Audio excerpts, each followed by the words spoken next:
Good afternoon, everyone, and I would like to thank Vela Diagnostic for inviting me to present our data today. We generated those data in the virology laboratory of the University Hospital of Toulouse in south of France, and we evaluated the diagnostic performance of the Vela NGS system for HIV resistance genotyping. Our objective was double. First, we evaluated the diagnostic performance of the system. The system that Gert presented you just before is the first automated system for NGS, and it was very interesting for us to evaluate this new platform for sequencing HIV. And to evaluate also the workflow under routine diagnostic conditions. So we used the instruments provided by Vela Diagnostics. They are shown here. So the first one for nucleic acid extraction and library preparation. Template preparation was performed on the ST401 instrument, and then the sequencing on the Sentosa SQ301. Those systems have been installed in our lab, and here this is a map of the Laboratory of Molecular Virology. We have separated rooms for extraction, automated molecular biology, and conventional PCR and sequencing. And I want you know that this room is here dedicated to the risk of contamination with amplicons. So we don't want to go back to the extraction room after PCR amplification. That's why we installed two instruments in our lab. This one is the same as this Sentosa SX101. And on the first instrument, we performed extraction of nucleic acids, and then we sealed the plate before going into the conventional PCR room for the PCR. And we used the second instrument to perform the library preparation and the end of the sample preparation before sequencing. And all the next steps of analysis were performed in this room. So we don't go back in the extraction room. And the results were analyzed in a room dedicated to sequence analysis. So the system provided here is able to identify and track the samples throughout the process. So from extraction to analysis of the results, we have a traceability of the reagents and of the samples. And we have also controls in the system with a system control that is an internal control for the run. And the extraction control is added in each sample in the run. The results are generated with a SQ Reporter, a software that allows us to check for the quality of the run and also for the results.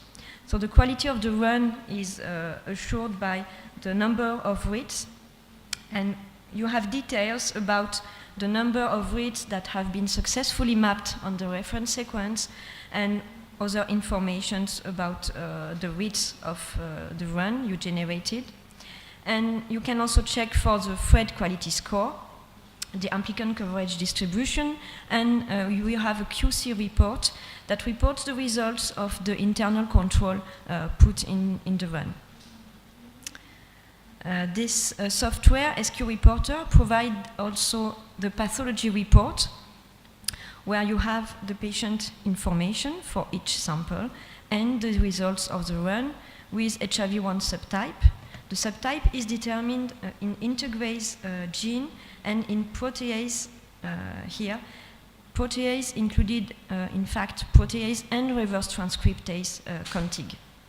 So you have here the median coverage for those two amplicons and the list of mutations obtained with the system and the frequency of the mutated variants. So we evaluated the diagnostic performances of the system, and first we used 2 samples with 2 major subtypes in France, subtype B and CRF02AG, and we tested the analytical sensitivity. We diluted those subtypes that harbored majority mutations, over 90% of the quasi-species, in negative plasma, and we tested several viral loads from 100,000 copies per milliliter to 500 copies per milliliter. And you can see that as well as for protease, reverse transcriptase, and for integrase, we obtained very good coverage of both regions, and the triplicates were all amplified down to 500 copies per milliliter. The majority mutations were found in all triplicates down to 500 copies, and additionally we found some unexpected mutations that are shown here, but at low level there were minority resistant variants around 6%, 13%, and 4%. And those mutants were found in only one of the triplicates. So we looked at the FASTQ files that you can check after sequencing, and on the FASTQ files, those mutations were not found. So we interpret that the mutations are generated during the automated bioinformatic analysis. But this can easily improve, I think, by VELA. So those results were really interesting, and we tested for subtype B also a concentration of 200 copies per milliliter, and we amplified successfully protease and reverse transcriptase at the level of 200 copies per milliliter in all the triplicates.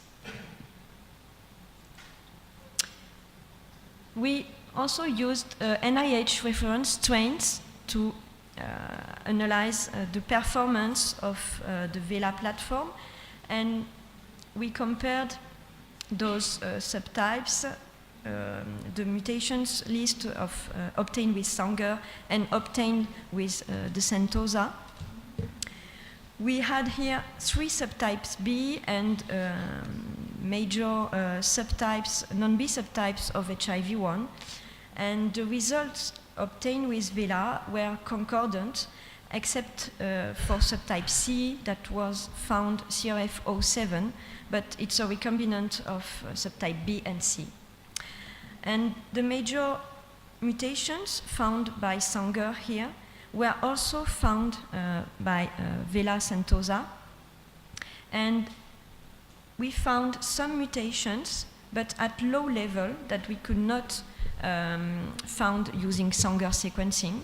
So a mutation 103E here, and a 77I here. Only this mutation was a majority mutation, but 238 is not sequenced with our Sanger method. It's at the end of the reverse transcriptase, so we don't sequence this mutation. So the concordance was very high on those NIH reference strains. We challenged the reproducibility of the assay, and we know, because we tested other NGS systems, that the reproducibility is not a good parameter for the NGS. And we tried to mix wild-type strain, the JR-CSF, and a mutated strain harboring an M84V at a viral load of 10,000 copies per milliliter. You can see here the intra-run repeatability with 3 results, the mean around 40%, and the coefficient of variation of 13%. This one is quite good. But the between-run reproducibility was a little bit disappointing, because we obtained 33% of coefficient of variation. But if you look at the literature, you can see that reproducibility was similar and was published for the 454 platform, and it was around 40%.